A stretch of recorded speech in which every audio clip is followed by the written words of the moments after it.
E aí, pessoal, tudo bem? Vamos lá para semana 2, segundo ano, filosofia, passagem do mito à filosofia. Então, vamos lá. É o mito como uma forma especial de explicar o universo e o homem. É, na realidade, pessoal, a civilização grega não nasceu junto à filosofia no século 7 e 6 a.C. Esse povo tem suas origens no século 20 a.C. Também dissemos que o homem não se contenta em não saber as coisas, ou seja, faz parte da natureza humana buscar o conhecimento. Inclusive, não sei se vocês lembram, né? Nas palavras de Aristóteles, o que ele dizia? Por natureza, todos os homens aspiram pelo saber. Então, se a filosofia nasce 13 séculos depois do surgimento da civilização grega, como os homens respondiam à pergunta: de onde veio o mundo? Durante esse período, as duas ferramentas básicas que o homem tem para explicar o universo são a razão e a imaginação. Logo, podemos dizer que antes de utilizar a razão, manifestada no conhecimento filosófico, os gregos procuraram, como todos os povos do mundo, explicar a origem do universo e, para tal, utilizaram da imaginação, a fim de compreender o funcionamento da natureza, da sociedade e o próprio homem. Enfim, como forma de compreender o cosmos, foi elaborada uma cosmogonia, que seria a tentativa de explicar o nascimento, a origem do universo ou do cosmos por meio de narrativas imaginárias, que remetem a fantasias, as formas religiosas e míticas de expressão. Vamos lá, a mitologia grega. Esse aqui, como vocês estão vendo, pelo menos a imagem que encontramos aqui no Google é de Caos. Caos tem uma história bem interessante que ainda vamos falar. Caos, que foi vamos falar assim, o primeiro deus que apareceu, criado pelos gregos. Depois veio Gaia. E Caos, na realidade, era algo assim, vamos falar, inexplicável. O que era Caos? Caos, como alguns comentadores de mitologia falam, era como se fosse um abismo. Algo que não tivesse chão, que não tivesse inexplicável, vamos falar assim. E depois apareceu Gaia. Né? Gaia pelo menos já deu uma sustentação, que Gaia representa a Terra. E foram muitos outros deuses criados, são histórias interessantes, mas fictícias. Mas continuando, a religiosidade grega, como na maior parte dos povos da antiguidade, era politeísta. Então os deuses gregos eram, preste atenção a essa palavra, antropomórficos. Antropo, que seria homem, e morfos, forma. Então, dessa forma, tais divindades elas possuíam características tipicamente humanas. Sentiam prazer, iravam-se, maquinavam para se vingarem dos deuses, então eles faziam armadilha para se vingar desse ou daquele deus, ou então até mesmo dos homens. Se apaixonavam, traíam, sentiam ciúmes, enfim, os deuses possuíam todas as características e sentimentos que identificamos como humanos, quer sejam bons ou maus, qualidades e defeitos. Eram as características extremamente humanas. Por isso que era considerado, também era chamado de antropomórficos. Né? É, então, o que acontece? Porém, por serem deuses, tinham poderes sobrenaturais, além de serem imortais. Então, motivo por que permaneciam eternamente jovens. Já pensou que beleza, pessoal? Nunca eles envelheciam. Né? Então, tais deuses habitavam o Monte Olimpo, a montanha mais alta da Grécia. No alto da montanha, eles se reuniam para se divertir, dançar, comer, cantar, tal, fazendo aquela farra básica deles. Então, cada um dos deuses tinha uma condição, um atributo especial, sendo responsável por determinado fenômeno natural ou por algo concernente à vida dos homens em aspectos econômicos, políticos, sociais ou culturais. Entre os mais importantes, podemos citar aqui Zeus, que era o chefe dos deuses, o maioral, o poderoso, tal, daquele lá que mandava prender, mandava soltar, é, que possuía o poder do raio, com o qual castigava todos os que porventura o desafiassem ou se opusesse às suas determinações. Tinha também, no caso, Afrodite, a deusa do amor. A religiosidade grega, como na maior parte dos povos da antiguidade, como nós vimos, era, como estamos observando, era politeísta. Então, a mitologia grega ela sempre teve uma influência muito grande na cultura dos gregos. Ela foi fundamental para fazer uma base cultural na Grécia, entende? Então, mas vamos lá. Agora, mas só que chegou um ponto que as pessoas não estavam mais interessadas em mitologia. Como foi falado na aula passada, foram vários fatos, várias ocorrências que fizeram com que o grego não aceitasse mais essas histórias fictícias. A partir do momento das viagens marítimas, da invenção da moeda, da escrita, do espaço público, da política, uma série de fatores conscientizaram o grego a procurar, sabe, algumas explicações mais consistentes. Não explicações imaginárias, mas sim explicações mais racionais. Então, o que é que houve? A trajetória do mito ao logos. Entende que vai ser isso? É comum, no entanto, encontrarmos autores que dizem que na passagem da consciência mítica à consciência filosófica, ou seja, na passagem de uma visão imaginária para uma visão racional da realidade, houve uma ruptura radical com a tradição e cultura grega, marcadas antes pelas explicações religiosas e agora pela filosofia. Então, tal posição deve ser considerada em duas perspectivas. Quais são elas? A da forma e a do conteúdo. Se analisarmos a forma de explicação própria da mitologia, em contraposição à da filosofia, percebemos que há sim uma ruptura dos primeiros filósofos com essa forma imaginária de conhecimento, baseada em quê? Na fantasia, no sobrenatural, no mistério ou no sagrado, como também na magia, sem dúvida, né?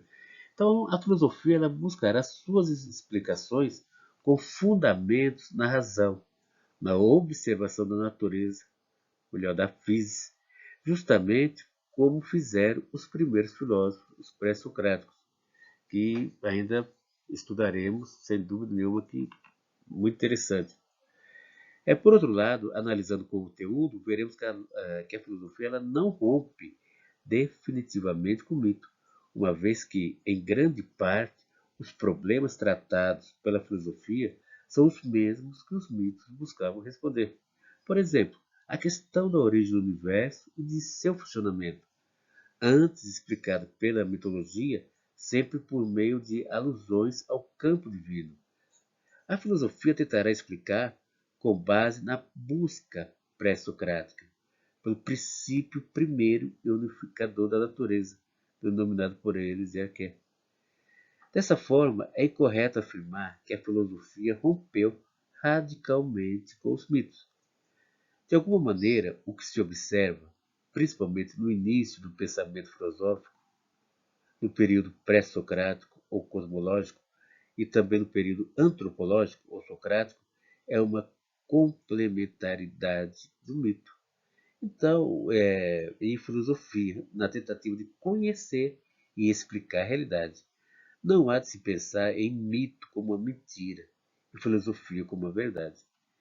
Tá certo? Então, como dito, por se tratar de formas de conhecimento distintas, mito e filosofia não podem ser colocados como opostos ou pensados sob uma lógica de verdadeiro ou falso, certo ou errado. Trata-se de modos de conhecer, diferentes e particulares.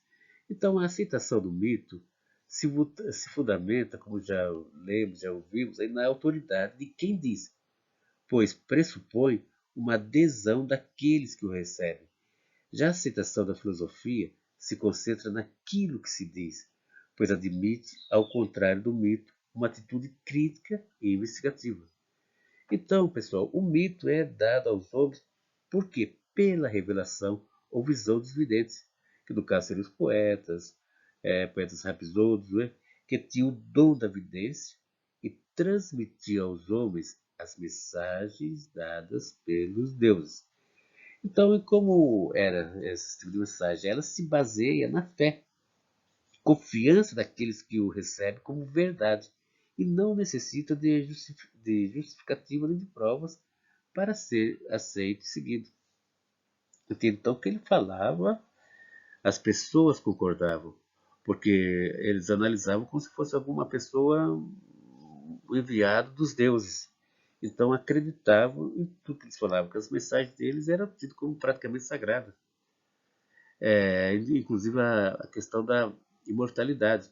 Muitos guerreiros, quando ouviam principalmente Zildo falar, o autor de Ilíada e Odisseia, o que? Eles queriam um dia poder participar dos contos deles. Eles gostariam de ter uma morte, mas uma morte numa guerra é uma morte heróica, para o nome deles ser eternizado. Então, até a concepção de morte entre os gregos era uma outra da que nós vemos hoje. Hoje em dia, eles tinham até esse desejo de uma morte heróica para sempre se lembrado e assim o seu nome ser imortal. Tá certo?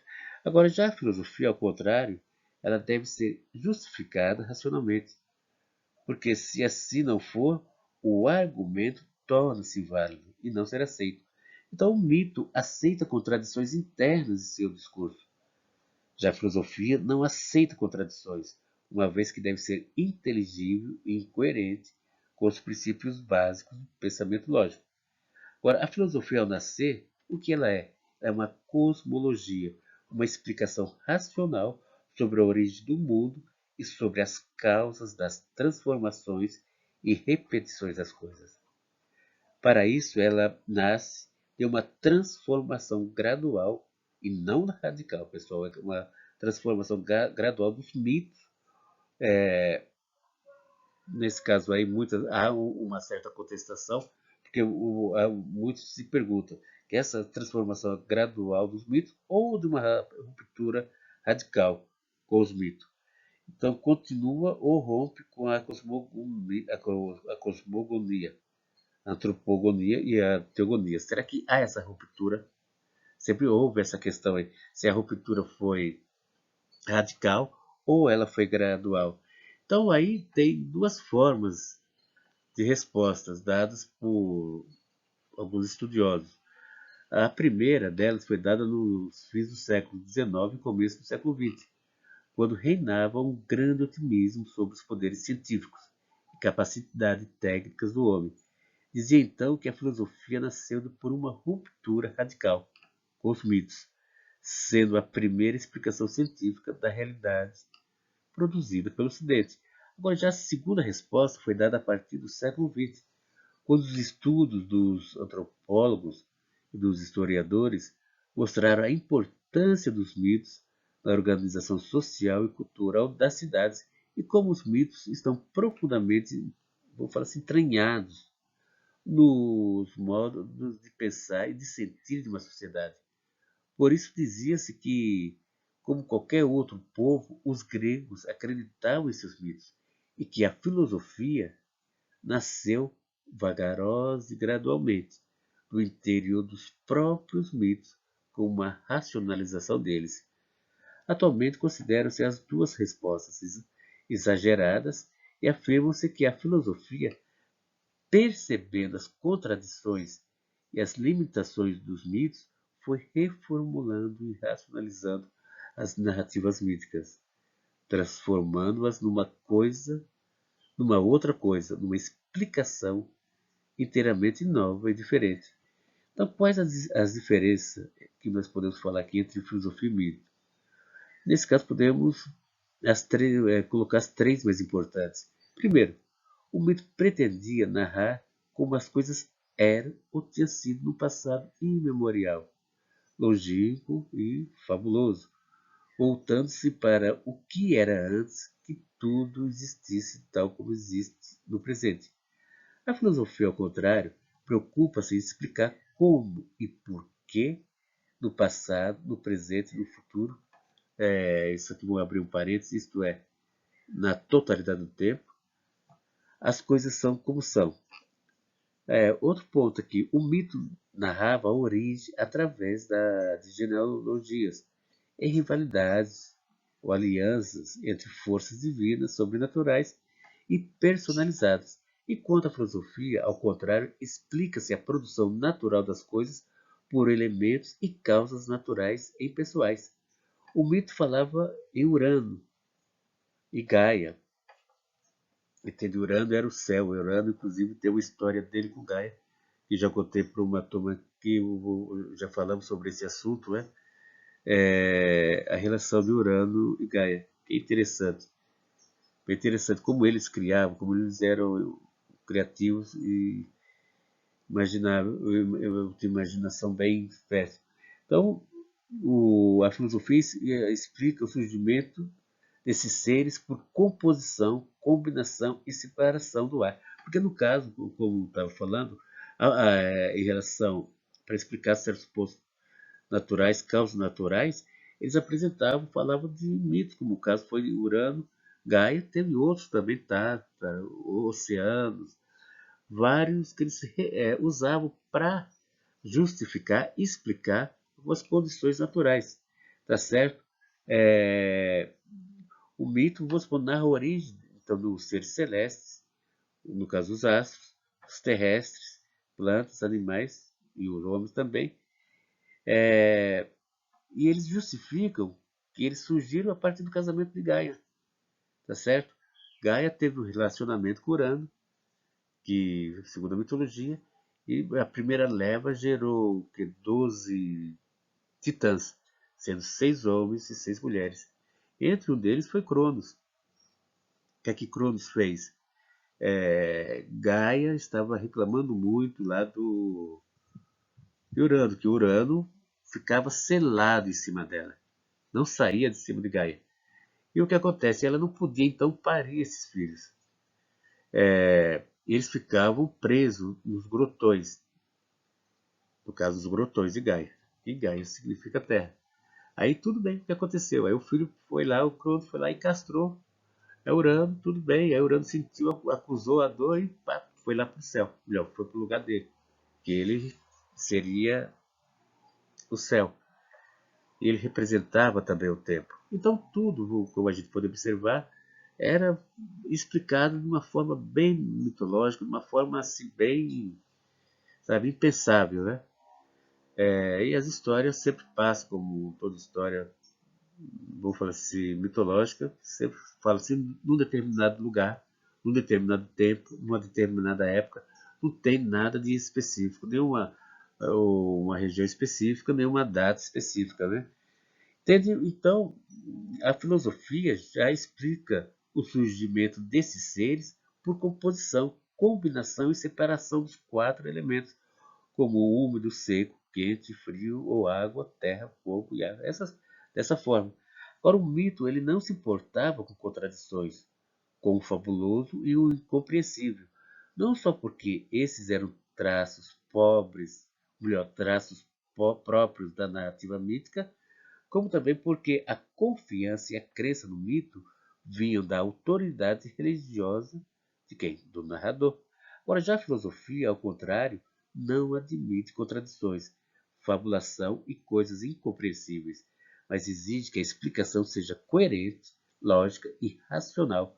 Além disso, a autoridade da explicação não vem da pessoa do filósofo, mas da razão, que é a mesma em todos os seres humanos. Então, gente, aqui para finalizar, pessoal, os mitos cumpriam uma função social moralizante, de tal forma que essas narrativas ocupavam o imaginário do cidadão da polis grega, que seria cidade-estado, direcionando suas condutas. Na Atenas do século V a.C., existia também espaço para as comédias que satirizavam os poderosos e personagens célebres.